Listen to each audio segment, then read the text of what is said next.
We Not need our routines because that's how our brains work. We get deep, deep, deep into stuff, and that it's been called tendril theory.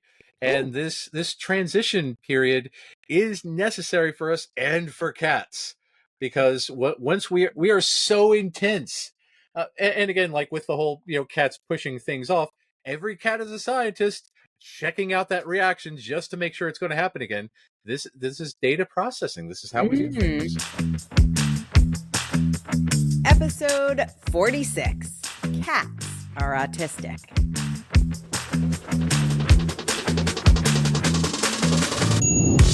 Welcome to the Autistic Culture Podcast.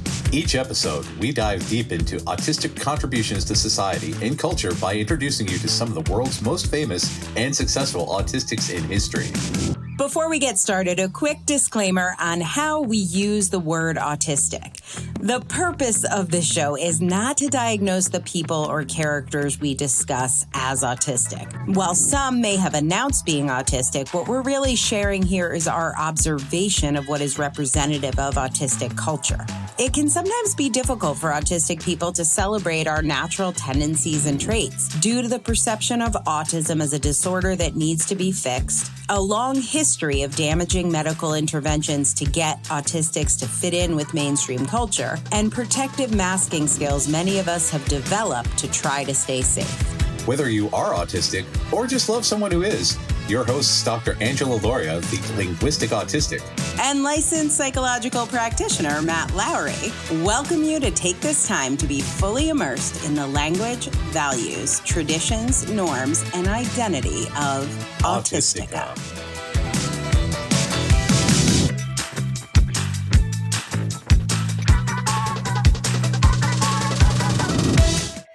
Well, hey, Matt. Hey, Angela. Have you ever heard of a Kathy Hoopman? Kathy Hoopman. The name sounds familiar, but refresh my memory and the memory of our audience, please. Kathy Hoopman, as the linguistic autistic, I am very excited to tell you about her. She has written over 20 books for children and adults. She is one of the Jessica Kingsley authors. So Jessica Kingsley is a publishing company that does a lot of neurodiversity affirming books. And she's got fiction, nonfiction, novels. She's got won a million awards, I think a lot in Australia, the Children's Book Council of Australia Award, the Australian Educational Award. She's been got 5 times the Nautilus Book Award, which is for books that change the world. But most importantly, Kathy Hoopman is the author of All Cats Are on the Autism Spectrum. I actually have that book right there. Do you see? I knew you'd know her. Yes. So originally, I don't know which edition you have. Originally, it was called All Cats Have Asperger's Syndrome. Yes. I definitely have on the autism spectrum. Where is it? Oh, there we go. So first of all, shout out, it is, I know for a lot of people, it is hard to give up the term Asperger's because for a lot of people, it was something they identified with for a long time. And there's lots of conversations and debates in the autism world about whether the word has to carry the weight or not. But there it is. You have it right in your hot little hands. And you have the autism spectrum version. So she actually right behind the Blue Ranger, the canonically autistic Power Ranger, who guards that book. Excellent side note there. Guarding the book. Have that handy. You might need it as a reference for today's episode. Yes.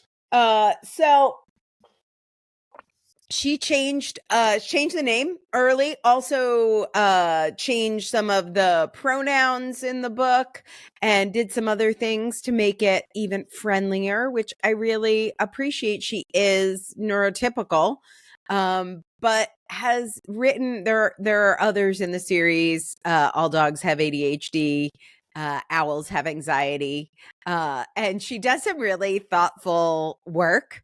And she was definitely one of the inspirations for this episode, as well as our loyal listeners. We love you guys. I got several, not as many requests as I have for the Taylor Swift episode. I'm working on it. I have 37 requests for Taylor Swift, and I had 3 requests for cats. You got cats first. Yeah. I'll leave the speculation as to why Taylor didn't rank high. I am going to do that episode. It's a little harder on the research, but it's happening. Meanwhile, I reached out to Kathy. I tried to get her as a guest on the show. Oh, that's cool.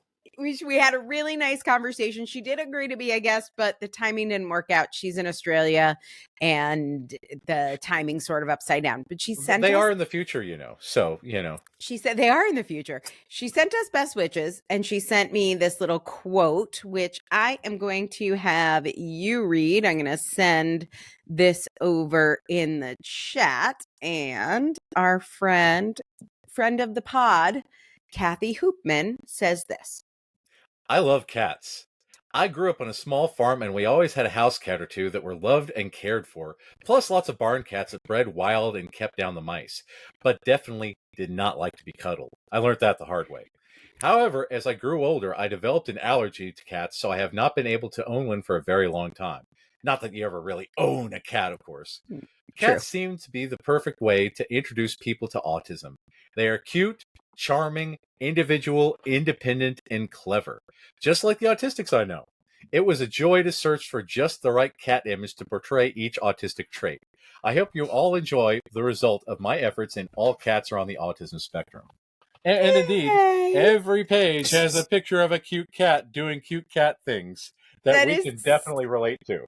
So true. Yes. And you, we'll put the link in the show notes. You can find her book anywhere. We really appreciate Kathy and this book. And she gave me lots to think about. I want to start this episode first by talking about some of the ways cats are emblematic of autistic culture, starting with their very many sensory needs. So, yes.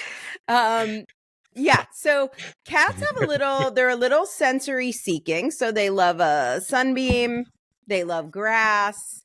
I have cats that love rolling in hot sand. I don't enjoy that. I do not want to be anywhere near grass or sand, and usually not sunbeams. But again, I'm sensory avoidant. We'll include links in the show notes to 87,000 YouTube videos. Yeah, exactly. Cat videos available on request. Yeah. Who knew that the internet had cats? But I think everyone knew that. That one they knew. They knew that one, yeah. But here's the thing is they also don't like, even though there are sensations that they seek out, there are also things they 100% don't like. And Kathy sort of referenced that in her note to us. Like, if you hold a cat and they don't want to be held, it's kind of like holding me if I don't want to be held. Yeah. They will shred you. Right. Yeah, not a lap cat. I am not a lap cat. I know like a lot of people have touch as a thing that they actually like and crave. Like when my kid sits next to me, he sits like almost on top of me. He has to be touching at all times. And I'm like, especially when he was little, he would always touch my face all the time. I don't want to be touched. I'm more of a proximity cat. I like to be near you, but I don't want you to hold me. So, yeah. But that's different. I think the thing that's the same about autistic people is that it's like we have opinions, whatever it is. Oh, very much so. Either close, far. When it's good, it's very, very good. When it's bad, it's intolerable. Yes, I was the little girl with the curl in the middle of her forehead. Exactly. Yeah. Cats also, like, if you do make them do something they don't want to do, like if you pick them up and hold them, what do they do, Matt? They cat. They leave. They run away. They might under the bed. Under the bed. What a great place they to find go. a safe space to decompress, and they have gigantic eyes, and they look out for you and say, "No, you shall not touch me." They might vocalize, they might bat at you, but they are very, very clear in cat language that it is now alone time. They're good communicators. And I was reading in, I don't know, some Facebook group for parents, this woman was saying her kid, who is diagnosed autistic, goes to school and then comes home and like has a meltdown. And so she was saying, like, I give her 15 minutes of screen time, but then she has to come down and be with the family. And she's acting like an asshole. She didn't use the words, my kid's acting like an asshole. That's just me. Can you imagine telling my cat, sorry, you only have 15 minutes to hide under the bed and then you have to come out? Because that's what you're doing. I expect you to dog today. What? No. You dog, you're a cat. Exactly. My son, when he wants, attention, he'll come up and he will give me what I call an Emmett hug, where he just rams his entire body into me and he wants a big hug. But a lot of the time he says no, and he just wanders off and he's just going to do his thing in a different room. I'll be in the living room. He'll be in the kitchen. I'll say, do you want me to come to the kitchen? He said, no, Daddy stay in living room. Emmett stay in kitchen. And then after he needs his alone time, he'll come up and snuggle again because this is how we are. This is the way. But can you imagine if you like try to put a time limit on a cat, like hey, That's when the madness. alarm goes off, it's total madness, and we know it's madness for cats.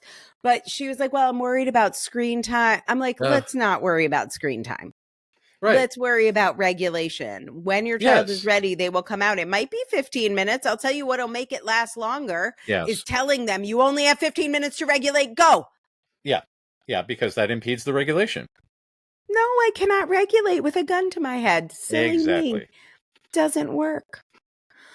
Oh my goodness. So I know she's doing her best. Parents out there, I know you're doing your best. You hear all this advice about screen time. It does not apply to neurodivergent children. They did not do the studies on us. Research has shown it, and I believe we talked about that in an episode a couple of episodes ago. It bears repeating. Yeah.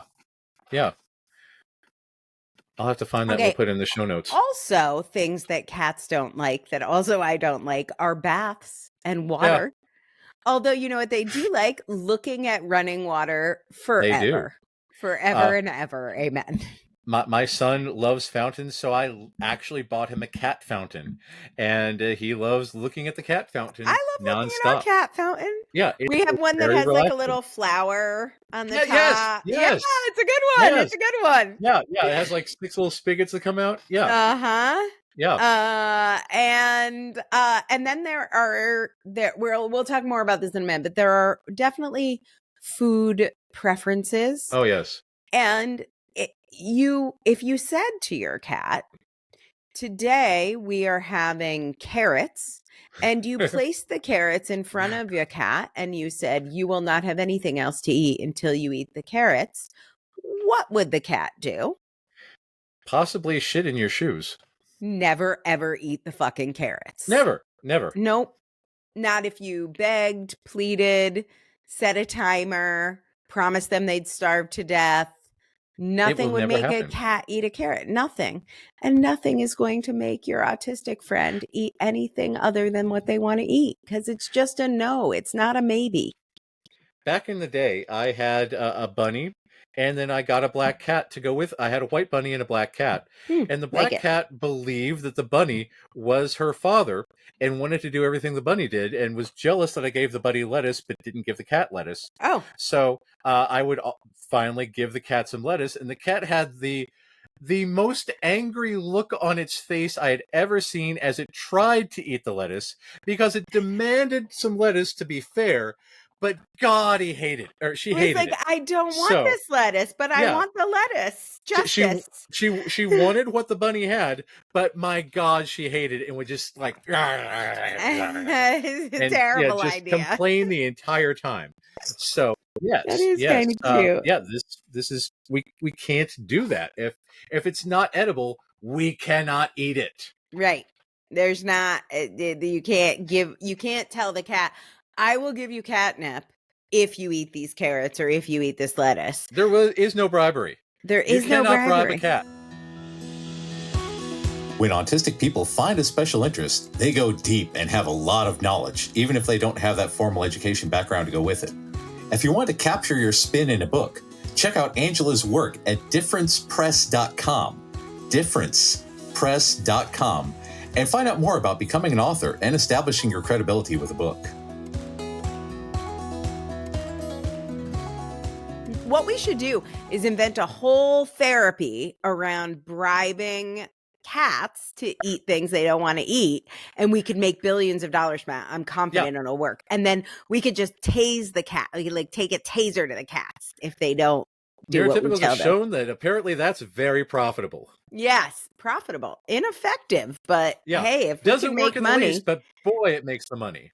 great. We got a plan. Dog conversion.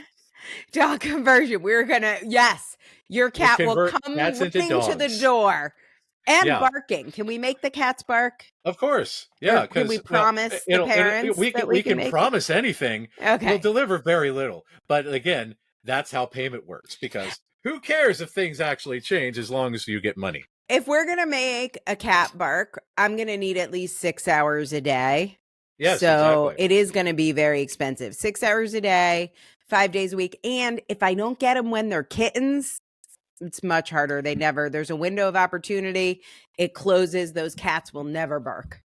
And it's clearly the fault of the parents for not getting them in soon enough. Well, right. That's why you have to act now. And, it might be expensive, but do you love your cat? Do you love your cat enough to make them into a dog? Right. Right. Yeah. Oh, dripping with sarcasm the entire way through. And perhaps this is why cats inspire us with their stimmy stims. Oh, yes. So my cat's name is Foxy, and Foxy has what I call foxy toes. So a lot of cats, the kneading of where they're getting their milk from, making the biscuits. Yeah. Foxy does that on her back. So she's just she's very stimmy and she does her foxy toes. And she needs everybody to see and admire her stimming, which we do because it gives us joy by proximity. This is the way. Mm-hmm. I'm brightening your life. Watch me. Watch me brighten. Watch me brighten. How else do cats stim? I don't know if purring is really stimming, but it feels sort of stimmy.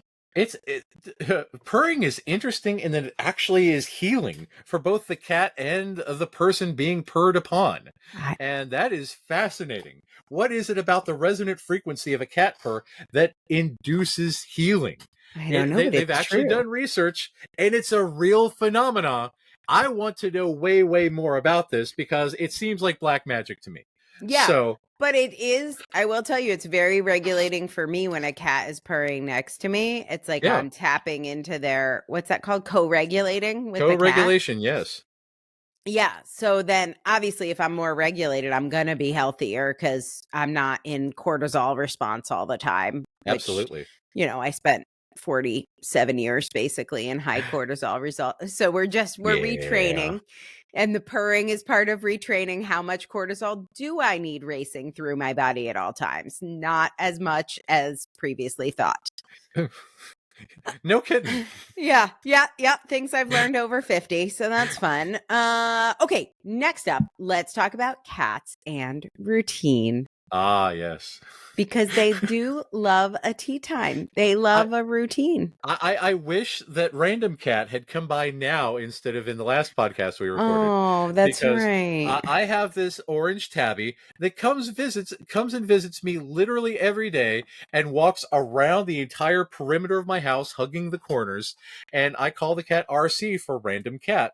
And I know where the cat lives. The cat just prefers to be over here. And I know the cat's routine. I will see the cat every day. I will wave to the cat. The cat will come up and might give it a treat, which might induce it to, want to spend more time over here. But, Random Cat has to make his rounds. Yes. So, my husband's mother had a cat like that was a neighborhood cat, but just decided she was his person and he came in every day. And for some reason, my husband named that cat Chicken, which is very confusing. I didn't understand. There was a lot of chicken talk. So Random Cat is at least, I think more on the nose than Chicken. Yeah, I like RC. RC is a cool name. RC. Yeah, I'm in. I feel it. We've got a cola based on it. So, yeah. Oh, yeah, that's true. I didn't even think of that. So food, we would like it the same time, the same way, the same bowl. Don't get creative with your bowls. I don't want some high edge bowls, low edge bowl. I want the same bowl in the same location. Don't move my food. No, Don't no, do it. no, no. That's starting a war with a cat. You don't want that. Yeah, Right. or an autistic person. And here's the thing. I know there might be some brand of food that is on sale this week. I don't care. I don't care. I want my brand. I only want my brand. I don't even see the other brands. They don't register, even if it saves you 47 cents. Yeah. I would rather eat the change itself than to eat the discount brand, because Right. yeah, Yeah. I'm No. not deviating from, because again, the texture is weird, the taste is weird. I don't care how much money you're saving. If I can't get the cheese that I want, I'm not eating the cheese. Right. So don't even try, cat owners. Okay. All right. And don't try with your autistic kids either, or your autistic adult humans that you love. We just want the same brands on the same plates. We don't need to mix it up. That's We all got we something ask. that works. If it is not working, we will tell you. Yeah, You will yeah, know. You yeah. will know. It will be clear. Just like a cat, we will slowly push it off and We watch it will fall to the floor. Yes, we'll just until it crashes off the table if it's not working for us. Oh yeah. Another thing, got this going on at our house right now. We are actually heading out for a weekend in Vegas. That means last night we pulled out the suitcases. The wheels are off the cart here. Cats are like, why suitcases? Say more. Changes in routine. Changes in routine. Why? Yep. They're like they're zooming through the house, bolting up and down. They've alerted the authorities. They're like, our humans are doing something that is not sanctioned. Yeah. What do we did do? not authorize this. Oh my God. And as much as they can be regulating, I can tell you when my cats get anxious, my husband gets anxious, which makes me anxious. Everybody just does better if we have the same routine every single day. This is why like travel is hard, or even like going into the office. For my kid, one of the things that came up a lot was like changing classes. Somebody thought that was good in third grade. We're going to switch every single period to a different. It was like the period was 50 minutes. It would take him 47.8 minutes to get used to the new period. And then he had to switch again. It was like, no, not great. Exactly. We Not need our great. routines, because that's how our brains work. We get deep into stuff, and that it's been called tendril theory.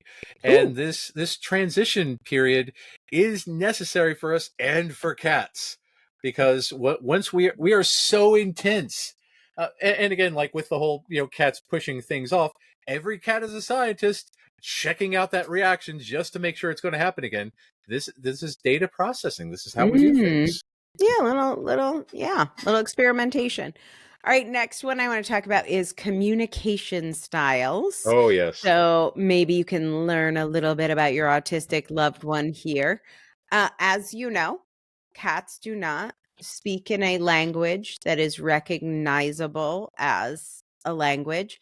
That does not mean they don't communicate. So I want to talk about non-speaking versus non-verbal. You want to hit us with a little of that? Because cats might not be speaking, but they are communicating. So one of the fascinating things about cats is that they don't naturally meow. They have decided to meow specifically to talk to us, because that gets our attention. They speak with a very non-verbal language, with body language, with pheromones, by sticking their butt in your face in order to get their attention. And they can learn on an AAC device. Oh, is that true? Yes. Have you seen the videos? No. So we'll link to some of this in the show notes, because you can give a cat AAC devices. And so I posted a video in Autistic Connections a while back about this dog having an existential crisis, because the dog has been learning how to use human language and realized, oh my God, I'm a dog? Why dog? Why dog? And cats can do the same thing. And a friend of mine who we've been working on autistic-centered therapy with posted a video about a cat being very frustrated about being a cat, and is using these language buttons to talk to their humans in English, because they have learned English, but of course do not have the vocal cords and the tongue and all the necessary production for English language.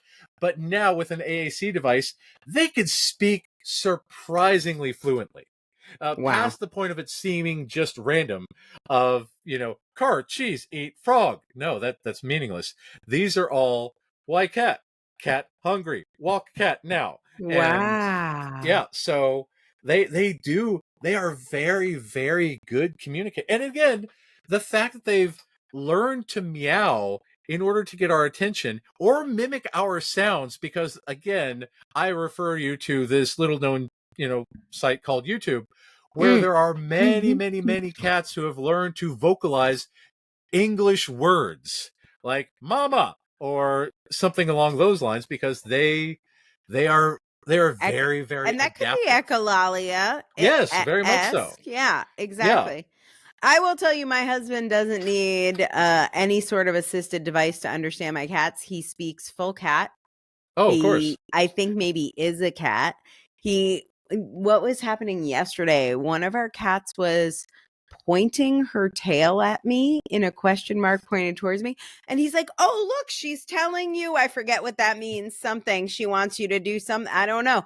But he interprets like just like a human cat speaking machine. Yeah. All day long for me. He tells me what they're thinking. Yeah, because again, if you pay attention, they have deliberate movements, they have deliberate actions, they look in a certain way, they have all of this nonverbal communication goes to waste if you don't have the idea that they communicate. They actively communicate with each other through nonverbal cues. They're trying to do the same with us.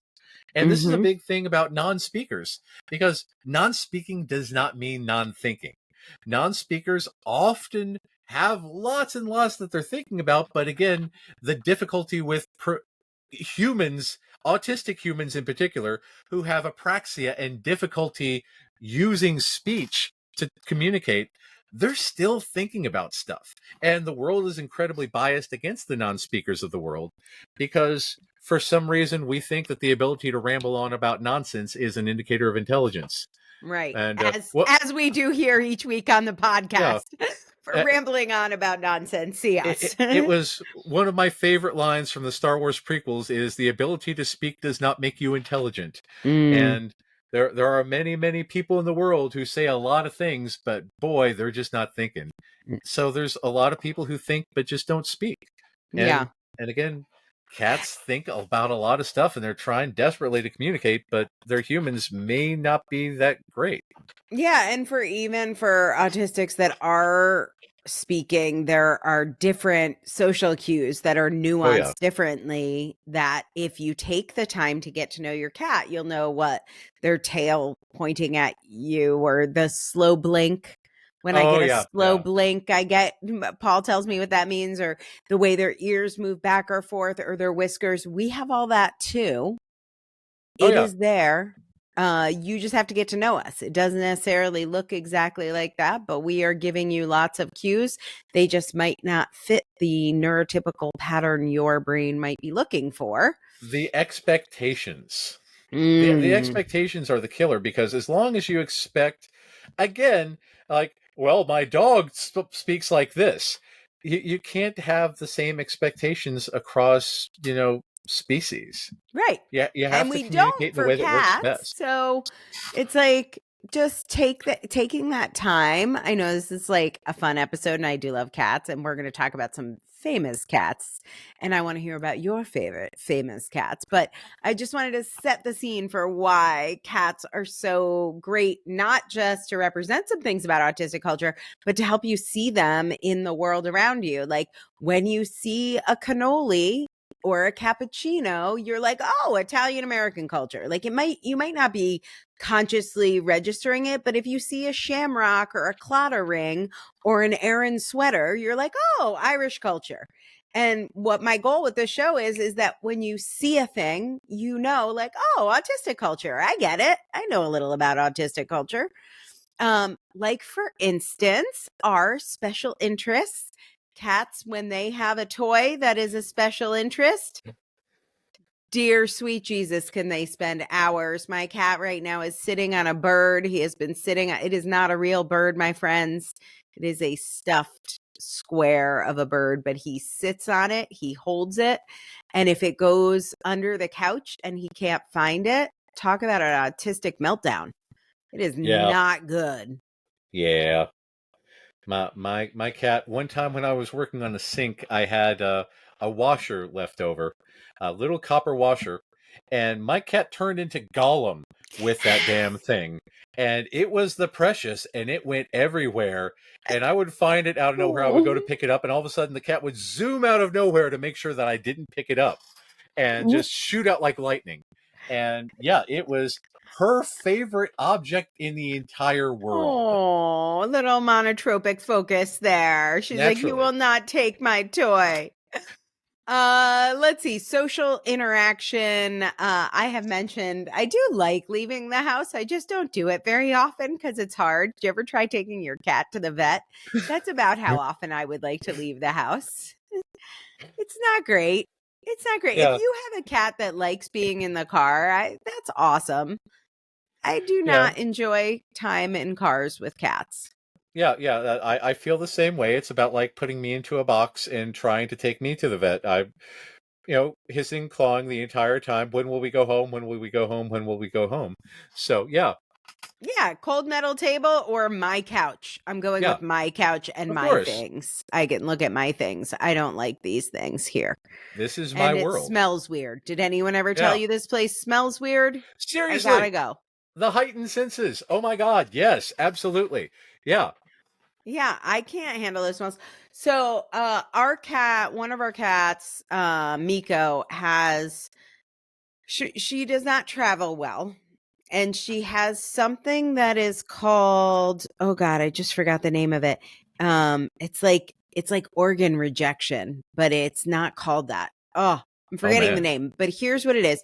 When if she's been like to the vet or somehow had to leave the house in the car and comes home, she gets non-recognition aggression. That's what it's called. Interesting. Towards our other cat. The other smells mess up her. So she like goes somewhere else and smells something else. And then she comes home. She does not recognize her sister, who she was raised with. Like they were kittens together. She's no idea who she is. And she starts hissing at her. Wow. And it takes her like 2 to 3 weeks to remember who we all are. It's some sort of situational amnesia. That is fascinating because, and that's the thing. If her senses are all messed up, it's like she's hallucinating once she gets back home. She just can't get everything back online right. It takes so long that she's like, I don't want to go anywhere because it messes with my whole system. Yeah. And she like when she wants to be around people, like she's actually good in crowds. It's not that smells mess her up in general. We lived in an event facility. So I used to do writers retreats and we lived in a castle. And when she was a kitten, we had like hundreds of people coming through the castle doing writers retreats. So she's amazing with new people and new smells in her domain. She does not like to be removed from her domain. Well, I mean, who would? I mean, she's the lady of the castle. That you can't just remove the lady of the castle. So correct. Yeah. She just doesn't. Now, Foxy, our other cat, when people come, she doesn't like to be there. She'll like run upstairs, hide under a bed or a desk or something like that. Miko doesn't mind cat, people Foxy. When they come over, but when she leaves the house, she's just like takes her weeks. She's completely confused. When our cleaners come, they make a lot of noise and they have a thing called a vacuum, which is maybe the worst thing on the planet. I will tell you, for me, leaf blowers and hand dryers in public bathrooms are like, they vie for the worst. But for my cats, it is definitely the vacuum cleaner that is their nemesis. And Miko doesn't like it, but when they leave, she's fine. Foxy, 2 to 3 days to recover from the trauma of the vacuum. Yeah. It's not great. It's not great. It's loud. It's unpredictable. She did not choose that, Why are they here? Everything was fine. Why are we changing things? I do not know if I believe this, but my husband is convinced our cat, you guys, this is going to sound gross. You're going to not want to come over. I promise. We have cleaner. We do clean. My husband is convinced the cats like to see their cat hair because then they know where they've been. He's their like, territory. yeah, he's like, they know it's their place. I'm like, okay, but I'm still gonna remove the cat hair. We're not gonna do that. But he's Does like, your do you husband have to shed take all too? of it? He's a cat. He's just, Of yeah, he course. might shed. He enjoys their shedding enough that I have to fight the cat hair demons all on my own. Yeah. When I trim my beard, at least I know that sink is mine. So, Yeah, that's how he marks his territory. It's very scary. exactly. Anyway, those were some of my autistic traits of cats that you can celebrate autistic culture when you recognize them. Just like if there was cannoli flavored cat food, you would know it was Italian American inspired. Now, I would like to transition our conversation to a few of my favorite cats in history. But first, I'm going to start with you. Do you have a favorite cat in history? Which cat would you like to focus on? Well, okay, so you got your standbys of Garfield and Heathcliff. Yeah. Garfield Oh. voiced by Lorenzo Music, who was also Peter Venkman in Ghostbusters. Heathcliff voiced by the indomitable Mel Blanc, which we talked elevates about him into- on the animation Oh, yeah. episode. My current favorite cat is Beerus, the Lord of Destruction from Dragon Ball Super, because he is a hairless sphinx, and he is of this universe equal to God, because God must create, Beerus must destroy, but Beerus really, really also loves naps and eating. So whereas Beerus is often continually frustrated and very angry, ready to destroy planets at a moment's notice, you can bribe him with some good ramen and he'll be fine. So, yeah, I relate very, very much to Beerus, and he at first really hated humans and Saiyans that Goku is a race of, but again, when he found out how great the food is on Earth, he said, "You know what? I think this Earth place might be good. Let's go have some ice cream, shall we?" So, yeah, I relate well to Beerus, so he may be my favorite cat in media at the moment. I do love a Sphinx cat, personally. I enjoy them. I like to They look look at them. very grumpy all the time. They're like grumpy, alien-like, but sort of magical, all hairless and winged wrinkly creatures, wrinkly with the biggest ears, and I enjoy it. I enjoy it. I had Garfield on my list. Naturally. And Garfield. I forgot about Heathcliff. But I paired Garfield with Grumpy Cat. Oh, yes.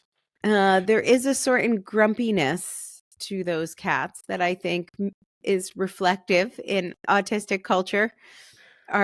We get Garfield grumpy. is often grumpy, especially on Mondays. Yes, that is true. He hates Mondays, I heard. I read that in a thought bubble somewhere. I've heard that, yes. He does not like any disruptions to his team. He values comfortable and familiar environments. He eats the same food. It might not be the food you expect of a cat, as You probably should not feed your real life cat lasagna. Yeah, I don't know how healthy that is. And they're not yet dairy, not great for them. They're usually not big pasta fans, but that was not true for Garfield. He loved his lasagna. He's an Italian cat. He is an Italian cat. Garfield. Anyway, he appreciates Italian culture, and so do I, Garfield. And Garfield's like an outsider, I think that's why we all fell in love with Grumpy Cat too. He was sort of the underdog, the outsider, looked misunderstood. Whenever you find Nermal, the neurotypical cat, you want to ship Nermal to Abu Dhabi, Right. Exactly. Yeah, it's because you say, you're interfering with my routine, you're interfering with my lasagnas. Please don't. Right. Okay, next up on my cat list is the Cat and the Hat. Oh. The Seussian Loki, the god of chaos. Yeah. Wait, why is the Cat in the Hat the god of chaos? Does he I guess he does. He comes in and well, that's the thing. I mean, look at stories like Yertle the Turtle. It's about fascism. The story about the Lorax is about conservationism. What? I knew that about the Lorax, but Yertle the Turtle is about Nazism? What's happening right now? Because Yertle the Turtle is an analogy for Hitler, and it's about overthrowing Yertle. So So in many cases, Dr. Seuss was very, very thought-provoking. And again, Horton Hears a Who was his apology for his wartime propaganda against Japanese people. Wow. So a lot of Dr. Seuss's books have much, much deeper meaning. But again, the Dr. Seuss, the Cat in the Hat, is what if a cat just came in and messed up all your stuff? So he's like, so the cat is sort of not the autistic one in this scenario. He's like the chaos agent, but the fish might be. The fish, oh my God, the fish is like, your parents will be home soon. Everything is out of order. There's 2 things running around. For the love of God, please put everything back. And then they do that all in rhyming echolalia.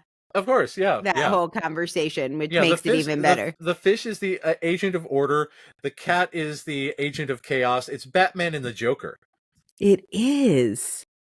Yeah, I was a little scared of the Cat in the Hat. I was much more a green eggs and ham person, but the Cat in the Hat and when people dress up as the Cat in the Hat for Halloween, I always Mike Myers fear movie those. still terrifies me for many, many reasons. Yeah. It was the reason why you should not try to make live action Dr. Seuss, because it's terrifying.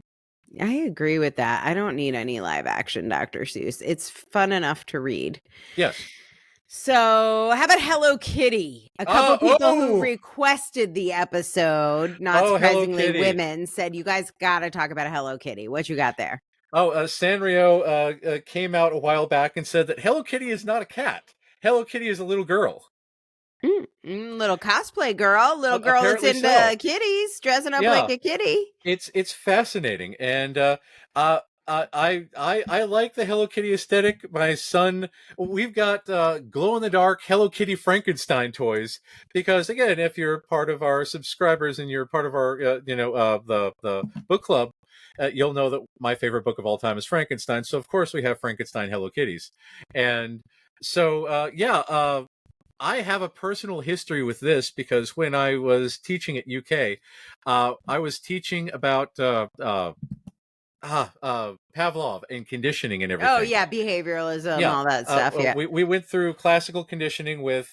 I brought in a Happy Meal box, and I was like, "Hey kids, are you hungry? Yeah, hungry. Look at the Happy Meal. Are you hungry now? What's in the Happy Meal? Toy, or the chicken nuggets, fries, toy, all this other stuff." One side of the box was Hello Kitty, the other side was G.I. Joe. On the G.I. Joe side, they were screaming and shooting lasers and riding motorcycles. On the Hello Kitty side, Hello Kitty was sitting silently on a tricycle. G.I. Joe screaming, Hello Kitty has no mouth. And I said, so which side is the boy toy and which side is the girl toy? And what lessons did you get from that? And so I encouraged everyone to go in and get the boy toy and throw a fit when they didn't get Hello Kitty. So. Wow, I love that exercise. That is fascinating. Oh, yeah. Hello Kitty, arguably Audi-gender? Very much so, yeah, because again, there's a lot of other supporting characters. Again, I know of Hello Kitty. I'm a big fan of Frankenstein. I know there's a frog and a penguin, but I don't know any of their names. But yeah, Hello Kitty is very much a blank slate for all sorts of stuff that you can project upon her. And collecting. Of course. Let's talk about collecting. Hello Kitty collectors are epic. By the way, if you guys have a Hello Kitty collection you want to share with us, we would like to see it. You can find me on Twitter. The links are there. You can find us over at Facebook in the Autistic Connections group. You can come to Substack. You got a Hello Kitty collection. We want to celebrate it. We love your collections, and tell us what the rare ones are, and the extremely rare, and the uber extremely rare. Which ones got your autistic euphoria up when you found it and added it to your collection? My favorite. Also, I think, like, I don't know, for me, I had a little Harajuku girl phase, because I think it's like expression through fashion, I think of with Hello Kitty. Very much so. It's got that Japanese aesthetic that's like individualism, but also the irony of being in such a group or community culture. Oh, yes. Of like, how do you stand out within the bounds of what's allowed? And Hello Kitty plays around with that stuff pretty well. Oh, yeah.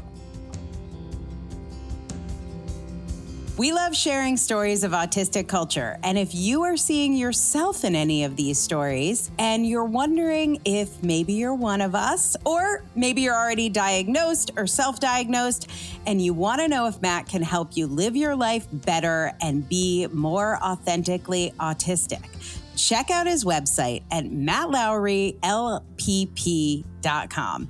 That's Matt, M-A-T-T, Lowry, L-O-W-R-Y. And then that LPP, it stands for Licensed Psychological Practitioner.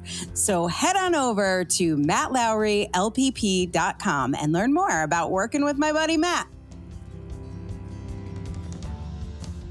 Okay, I didn't know whether or not to include this one, but I felt like I had to do at least a little shout out to Calvin and Hobbes. Oh, It's a tiger, but I feel like it counts. Can Calvin still count as or I guess Hobbes is the tiger. Calvin's the boy, right? Honestly, I really believe that Scott Watterson is one of us. So I believe that everything that comes from his brain is somehow autistically related, because Hobbes is incredibly pragmatic. Calvin, of course, a young boy, very adventurous, very, very boundary pushing. And, whereas, Hobbes still does try to eat people as they come in the door because he's a tiger. He's a tiger. Yeah. What you going to do? Unless you have a tuna fish sandwich. So, it's going to happen. But yeah, it's, he's very, very reasonable. He has very, very good observations on human nature. He's able to point out the flaws in Calvin's logic. And you never know if he's real or if he's imaginary. But if he is imaginary, that's quite a dichotomy going on in Calvin's head. But yeah, I feel like Hobbes would be a great autistic-centered therapy practitioner. Oh, very much so. Yeah. He's just there. He's supporting your executive functions. He's not like telling Calvin what to do. He's there with him as Calvin goes down the hill in the wagon at 130 miles an hour. He's there as they're plummeting over the hill. He knows that they're both probably going to get injured, but he's made of fluff, so he's okay. So, he's there. He's there to say, so what did you learn from that whole experience? And Calvin will be like, I've learned that I hate gravity. So it's one of those things. Yeah. I also think, on the Calvin side, I know this isn't a cat, but still, on the Calvin side, he's into dinosaurs. He doesn't have many other friends other than Hobbes, but what they connect on are their special interests. So Hobbes is always up for Calvin's special interests, and they go on adventures together. And I know in autistic culture, we definitely like to indulge in our special interests and focus on those tasks rather than, I don't know, the things the school kids are interested in. Of course. Small talk or something. And I called him Scott Watterson, not Bill Watterson. My mistake. I knew that name was right because I had a little PTSD moment with Scott Adams, who's the Dilbert guy, yes. who may also be autistic, but should maybe also be shot. I'm not sure. Yeah. He's very, very problematic, and I was like, "Oh, is that who it is?" So then I was like, "Oh my God, did I just bring up Scott Adams?" No. Yeah. Bill Watterson. Calvin Watterson, and Hobbes, the good one. Scott Adams, unclear what's happening over there. He had some sort of Doppelganger book club selection 1 for what the hell happened to Scott Adams. Yeah. And lost his damn mind. Very much so. But Bill Watterson, reclusive genius. Again, he does not like interviews. He does not like to talk to people. He willingly shut down his cash cow because he chose integrity over marketing. And there are consistent rumors that he is hand animating a movie all by himself because he doesn't trust other people to do it properly. I don't know if it will ever happen, but there's an IMDb listing for a cast and crew from like years and decades ago that may or may not have happened, that he's hand animating every frame, just like, oh God, from Star Wars. Phil Tippett. Phil Tippett made his own movie in his garage Bill Watterson may or may not be doing the same thing. And boy, that would be an autistic thing. Huh. Yeah, that's interesting. That sort of contrasts with the way Charles Schultz handled it. We talked about that in the Peanuts episode. Do you know the Peanuts episode is our #1 episode? Oh, good. I like that. It's our Well, I most like all of them, downloaded but- episode. They're all good, but like, where are these Peanuts fans coming out of? Like, I think we have like 42,000 downloads now, and Nice. something like 8,000 are for the Peanuts episode. They're like, give us Snoopy. We want it. Since the time we recorded that, I have bought all of the volumes of Peanuts, and I have 3 shelves full of the complete Peanuts collections. So I now have all of his, what was it, like 18,000 strips? So yeah. Oh yeah, it was 18,000. Yes, I don't know how you remembered that. That was the number. Yeah. It's almost as if I'm autistic or something. Yeah. Look at that. Great memory for details. Can you do basic? Can you make a phone call? Can I remember my own phone number? No, but I can tell you exactly how many peanut strips there are. Right. So, Excellent. yeah. Very helpful. Very helpful. Yeah. Yeah. Check out that show if you haven't. If you haven't, you're the only one, apparently. I'm going to do at some point a Broadway episode. Broadway was one of my first special interests, still a major special interest. I'm going to briefly touch on the musical Cats here. I need to say it's not good. I'm not recommending it. It's not a good show. And I don't know what to say about it, but it's definitely, I think, autistic or something. I gotta say, I watched the movie when it came out, and I'm sorry. I was impatient, and through means, I watched one that had, for some reason, Korean subtitles. Okay, And that fine. really only added to the experience. Yeah, I'm like, that probably enhanced. Yeah, because it was completely bug nuts crackers there. So, is it about going to heaven? Is it about a UFO? Why are there so many cat butts? So many cat. What is with all of this? Because again, it made Mike Myers' Cat in the Hat look tolerable. Oh no, no, that's so bad. Okay, there's a thing that happens in theater school. I can't explain this, but I'm going to add a little color here. There's a thing in theater school where this happens year after year, decade after decade when you're studying as an actor. You walk in circles, and then your teacher will tell you, like, you just won the lottery. Now walk like you just won the lottery. Then you walk like you won the lottery. She'll be like, your best friend died. And then you just walk in a circle like your best, and everyone's walking. There's 20 people. We're walking in circles. Your best friend died. Sad walk. You won the lottery. Happy walk. You just saw a hot girl you're into. Okay. Smooth walk. And then you go through all the animals. Be a cat. Be a dog. How does a cat walk? And this goes on for hours and hours, days and days. If you, I don't know if you've seen the show Barry yet. If not, you have to. Yes. It is so good. They actually do one of these in that the acting scenes with Henry Winkler are almost too hard for me to watch as a theater person because they are chef's kiss perfection. So I think part of what happened is like the actors get really into being a cat. It's like some weird, and there are a lot of autistic actors, I'm not saying the show, who get super into mimicry. And so much of this show is just the experience of watching humans act like cats, the show is often cast with autistic actors who love the mimicry. It's like how we get into scripting. That is fascinating. So, and then there is some sort of like an outsider community. There's some sort of storyline. I've never actually figured it out. I think it's just an excuse for acting like a cat. And I just love that it's a flimsy pretense to be a furry. That is it. Bam. That is it. That is what I actually believe. It is a flimsy pretense to be a furry. Oh God! Before furries were like allowed. Oh, composer. Who's the composer? Oh, Andrew Lloyd Webber? Andrew Lloyd Webber said, it would be really cool if we just saw everybody dressed up as cats.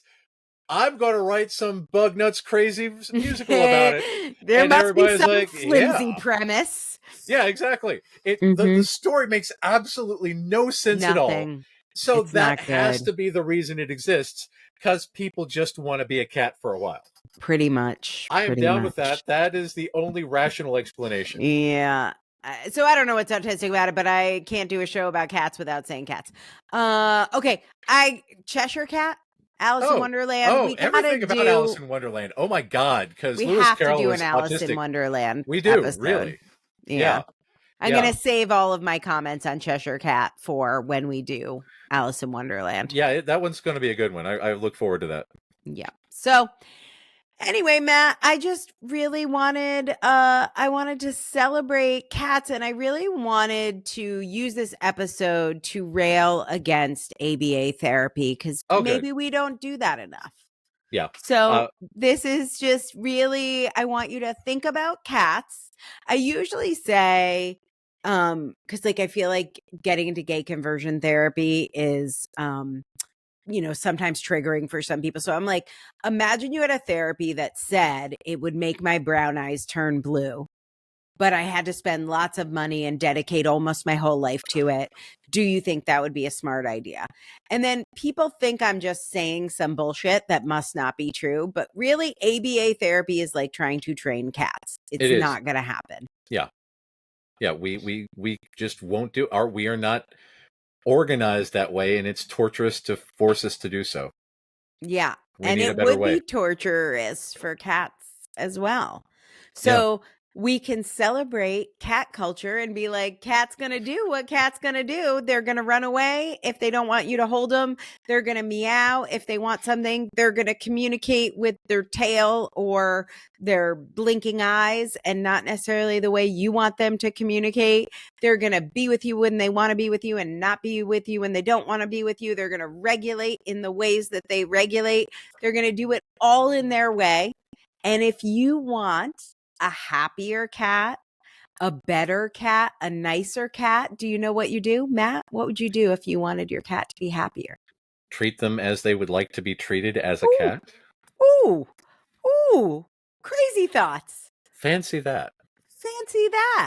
If you beat your cat or yell at your cat or tell your cat to stop acting like a cat, will your cat become nicer or less nice?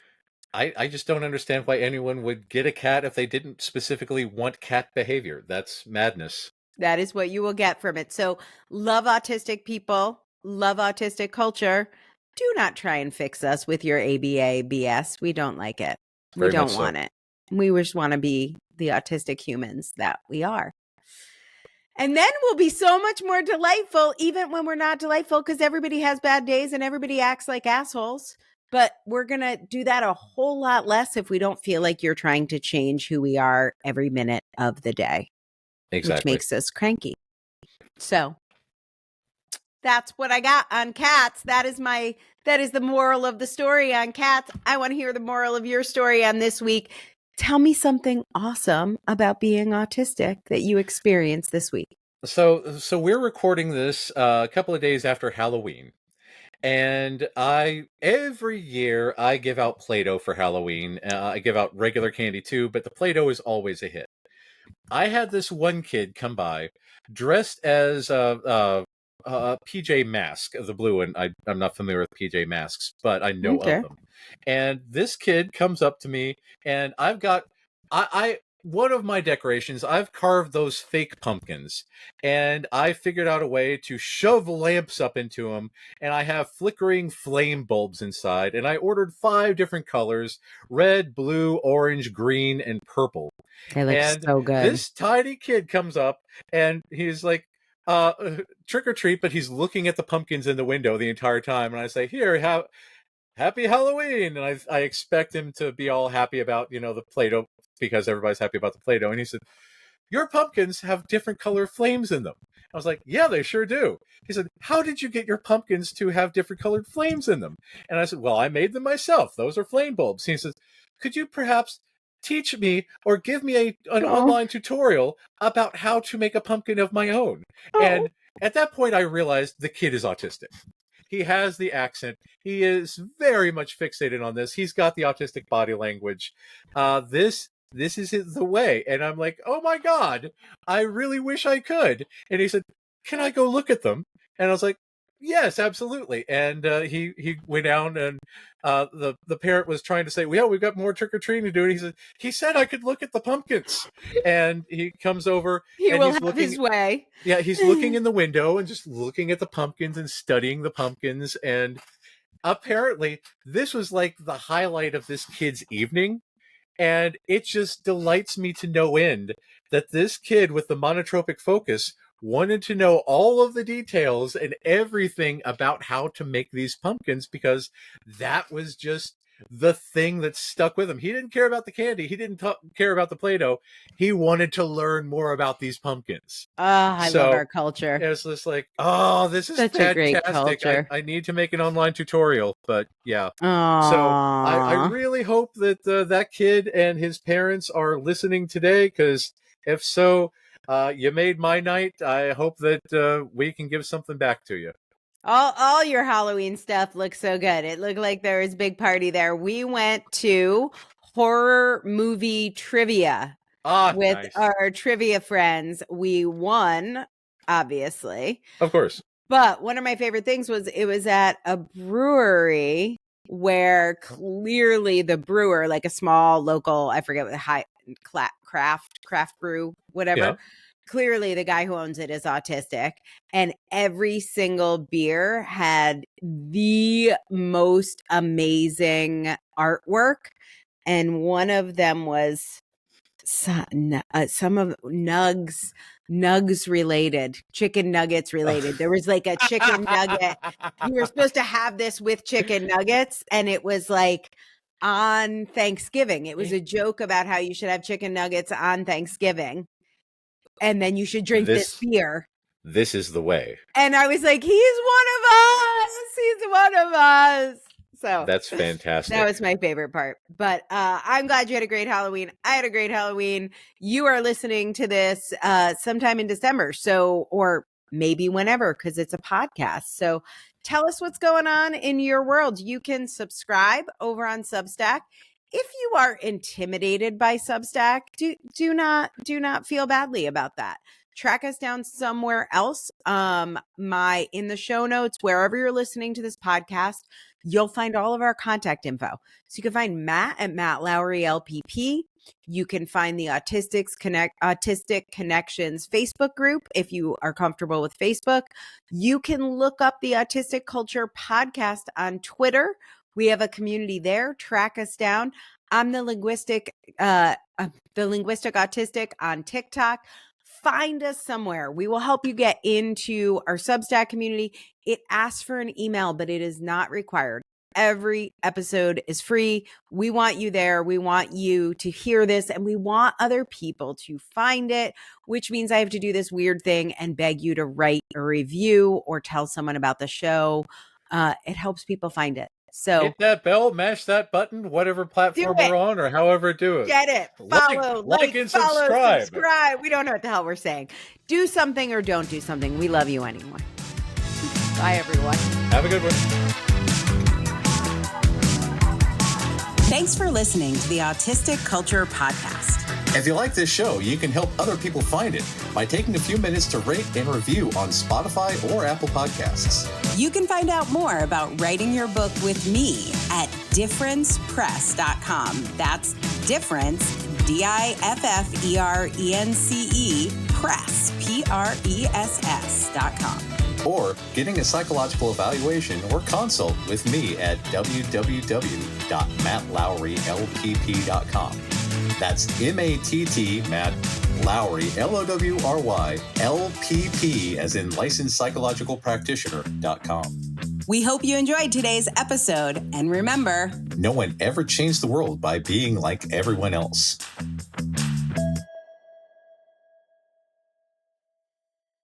Special thanks to our content manager, River Robbins, and Aaron Stoner, our producer, for making us look and sound good. Bye.